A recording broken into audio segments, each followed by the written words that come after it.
Hello friend, আসসালামু আলাইকুম। কেমন আছেন সবাই? আশা করি ভালো আছেন। আলহামদুলিল্লাহ আমিও ভালো আছি। আজকের ভিডিওতে আমি আপনাদের সাথে গতকাল যে আমার পড়াগুলো পড়ছিলাম সেই পড়ার রুটিনটা শেয়ার করব। আর খুব তাড়াতাড়ি কিন্তু প্রাইমারি যে প্রধান শিক্ষক নিয়োগ পরীক্ষা আছে সেটাও কিন্তু হয়ে যাবে। আবার হচ্ছে শিক্ষক নিয়োগ পরীক্ষার কিন্তু সার্কুলার দিয়ে দেবে। তাই আপনারাও কিন্তু পড়া শুরু করে দেন। তো আজকে আমি সবার ১ম এ রুটিন করে নিয়েছি। আজকে আমি ইংলিশ থেকে পড়ব হচ্ছে vocabulary ৭ T, right form of ভার্বের রুলস পড়ব ৫ টি। আর আমি আজকে পড়ব হচ্ছে বাংলা মুখস্থ অংশ থেকে। এখানে হচ্ছে বাগধারার মতো যে সমার্থক বাগাচ্ছ যে শব্দগুলো আছে সেই শব্দার্থ যে চ্যাপ্টার সেটা আমি করব। আর পড়ব হচ্ছে বাংলা সাহিত্যের উদ্ভব, এটা হচ্ছে বাংলা সাহিত্য থেকে। বাংলাদেশ বিষয়গুলি থেকে পড়ব বাংলাদেশের প্রাচীন জনপদ আর পরিব্রাজক। ম্যাথ থেকে পড়ব ভগ্নাংশ। আর প্রিভিয়াস ইয়ারের যে প্রধান শিক্ষক নিয়োগের যে প্রশ্ন আছে সেখান থেকে আমি আজকে একটা প্রশ্ন পড়ব। তো সবার ১ম এ আমি এখন পড়ব হচ্ছে বাংলা। আজকে আমি বাংলা পড়ব হচ্ছে বাংলা সাহিত্যের যে উদ্ভব বিকাশ আছে, এর আগের দিন আমার কিছু ট্রিক বাকি ছিল সেগুলো পড়ব।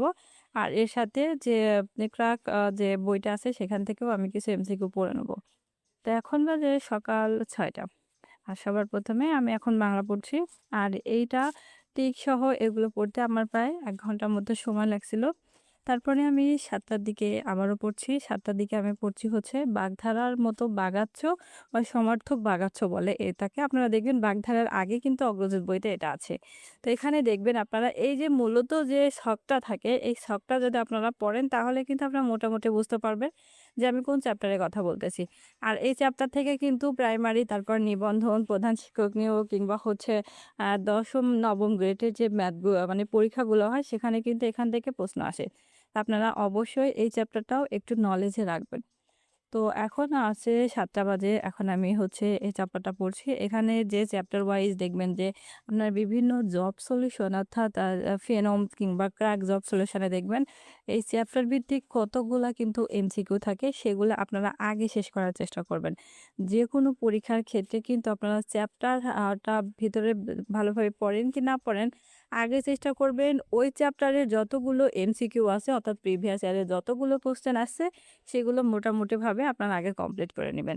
তো এই চ্যাপ্টারটা শেষ করতে আমার আজকে প্রায় ৪৫ মিনিটের মতো সময় লাগছিল। তারপর আমি সকালে উঠে নাস্তা করে একটু খেয়ে-দেয়ে আবারও পড়তে বসছিলাম আমি প্রায় ১০টার দিকে। আর এই সময় আমি পড়ছি হচ্ছে প্রাইমারি যে প্রধান শিক্ষক নিয়োগ পরীক্ষার প্রিভিয়াস ইয়ারের কোয়েশ্চেন আছে সেই প্রশ্ন ব্যাংক থেকে আমি একটা পড়বো আজকে ২০১২ সালেরটা।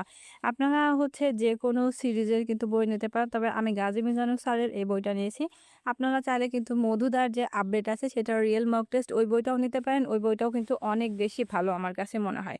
তো আমি আজকে পড়ব ২০১২ সালে যেটা। আর এখানে কিন্তু অনেকগুলা ম্যাথ দেয়া আছে। আপনারা চেষ্টা করবেন জব সলিউশন অনুযায়ী প্রত্যেকদিন একটা করে জব সলিউশনের পার্ট শেষ করতে। তাহলে কিন্তু আপনাদের ২০ টা করে ম্যাথ থাকবে। সেটা কিন্তু আপনারা মানে একটা চর্চা হয়ে যাবে যে ম্যাথ সম্পর্কে। তাহলে কিন্তু আপনাদের চ্যাপ্টার যেকোনো চ্যাপ্টার অনুযায়ী খুব সহজ হবে নিজের কাছে। তো প্রাইমারি আ আ প্রধান শিক্ষক নিয়োগের এই প্রশ্নটা সমাধান করতে আর এর যে ম্যাথগুলো আছে সেগুলো সমাধান করতে আমার প্রায় ১ ঘন্টার মতো লাগছিল। তো এরপরে আমি ১১টা ১০ এর দিকে আবার পড়ছি হচ্ছে বাংলাদেশ বিষয়াবলী। আজকে বাংলাদেশ বিষয়াবলী থেকে আমি পড়ব হচ্ছে বাংলাদেশের ইতিহাস আর পড়ব হচ্ছে বিভিন্ন যে পরিব্রাজক, পর্যটক যেগুলো আছে সেগুলো আমি পড়ব। এই ২ টা অধ্যায় আমি আজকে পড়ব। আমি সবসময় চেষ্টা করি যে সকাল টাইম অর্থাৎ দিনের বেলায় বেশি পড়তে। কারণ এখন কিন্তু ওইভাবে বিদ্যুৎ থাকে না রাতের দিকে আর প্রচণ্ড গরমে।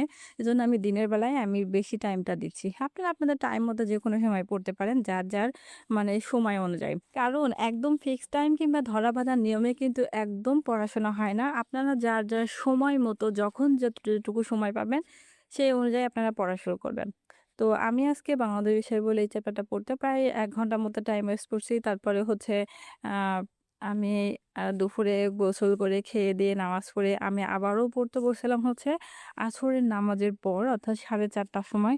আমি এই সময় পড়ছি হচ্ছে যে ইংলিশ থেকে, ইংলিশ মুখস্থ পাঠ থেকে ভোকাবুলারি। আমি আজকে ভোকাবুলারি পড়ছি হচ্ছে ৬০ টি। আমি মোটামুটি আ এটা এখানে মাস্টার বইতে পুরোটা হচ্ছে ৪০০ টা আছে। আমি প্রত্যেকদিন ৫০ টা করে ভাগ করে নিছিলাম। বাট পড়তে কখন ৬০ টা বা ৭০ টা হয়ে যায়। মোটামুটিভাবে যখন মুড ভালো থাকে তখন মন বসলে অনেক সময় ৭০, ৮০ টা, ১০০ 100টাও পড়া হয়।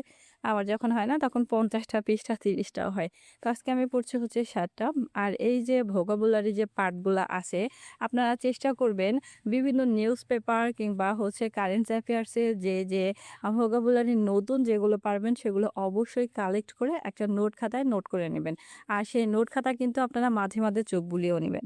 তো আজকে ভোকাবুলারি এই ৭ টা পড়ে আবার হচ্ছে খাতায় নোট করতে নতুন করে আমার প্রায় ১ ঘন্টার মতো সময় লাগছিল। তারপরে আমি আর সন্ধ্যার আগে উঠে গেছিলাম। সন্ধ্যার আজান দিয়ে নামাজ পড়ে, নাস্তা করে আবারও পড়তে বসছিলাম আমি হচ্ছে প্রায় রাত ৭:৩০ টার সময়।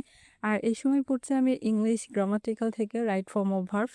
আপনারা যদি পার্টস পিসের যে কয়টা ভাগ আছে অর্থাৎ নাউন, প্রোনাউন, ভার্ব, অ্যাডজেক্টিভ এই সবগুলো ভাগ যদি আপনারা ভালোভাবে মুখস্থ করতে পারেন বা ভালোভাবে আয়ত্তে আনতে পারেন তাহলে কিন্তু রাইট ফর্ম অফ ভার্ব একদমই আপনাদের কাছে ইজি হয়ে যাবে। তো আমি আজকে রাইট ফর্ম অফ ভার্বের যে আম রুলস আছে সেখান থেকে মাস্টার বই থেকে আমি আজকে ৬ টা পড়বো। আপনারা জানেন যে মাস্টার বইতে কিন্তু right form of verb huge পরিমাণে দেয়া আছে। টোটাল ৮৬ পেজ আছে। তো আমি প্রত্যেকদিন ৫ টা কিংবা ১০ টা করে যখন যেমন মনে হয় সেই অনুযায়ী আস্তে, আস্তে করে এই পাঠটা শেষ করতে যাচ্ছি।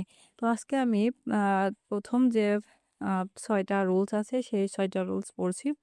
আর আপনারা চেষ্টা করবেন যে প্রতিদিন মুখস্থ পাঠের সাথে, সাথে অল্প, অল্প করেও গ্রামাটিক্যাল যে রুলস গুলো আছে সেগুলো পড়ে নিতে। তো রাইট ফ্রম আ ভার্বের যে রুলস গুলো আছে সেগুলো পড়তে আমার প্রায় ১ ঘন্টার মতো লাগছিল। আর আমি যেই রুলসটা পড়ি সেই রুলসটা আমি আবার গুগল করি। তারপরে হচ্ছে বিভিন্ন যে বই আছে অর্থাৎ আ অ্যাডভান্সের যে বইটা আছে, তারপরে মাস্টারের বই, কম্পিটিটিভ এক্সাম সব বই থেকে আমি কালেক্ট করে ওই উদাহরণগুলো খাতায় নোট করে নিই। তো ইংলিশ গ্রামার পার্টটা শেষ করার পরে আমি আবারও পড়তে বসছিলাম হচ্ছে ১০টার সময়। ১০টার সময় আমি ম্যাথ করতে বসছিলাম। আর এই সময় আজকে পড়বো আমি হচ্ছে ভগ্নাংশের যে ম্যাথগুলা আছে সেগুলা। ভগ্নাংশের এই ম্যাথগুলা কিন্তু প্রধান শিক্ষক নিয়োগে কিন্তু দেখবেন যে প্রত্যেকটা জব সলিউশনে এই যে প্রিভিয়াস ইয়ারের কোয়েশ্চেনগুলো আছে তার ভিতরে কিন্তু ভগ্নাংশের অঙ্কগুলো আছে। তারপর হচ্ছে প্রাইমারিতে আছে, নিবন্ধনে আছে। এই সবগুলো এক্সামে কিন্তু আসে। তো আজকে আমি ভগ্নাংশ থেকে টোটাল ২০ টা ম্যাথ করব।